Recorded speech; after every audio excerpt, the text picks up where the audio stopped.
Ey benim çeşim, ey benim ruhum,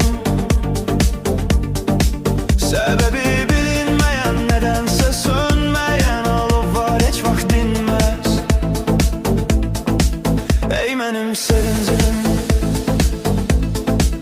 ey benim kederim,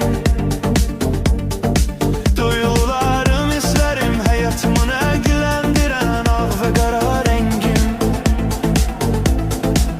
Hem zerreyim, hem sonsuz deryaya, bu dünyaya gelip giden yolcuyum. Biraz sükutam, biraz feryadam, biraz gerçeğim, biraz yalanam. Məğlub olup ey benim çeşim, ey benim ruhum, sebebi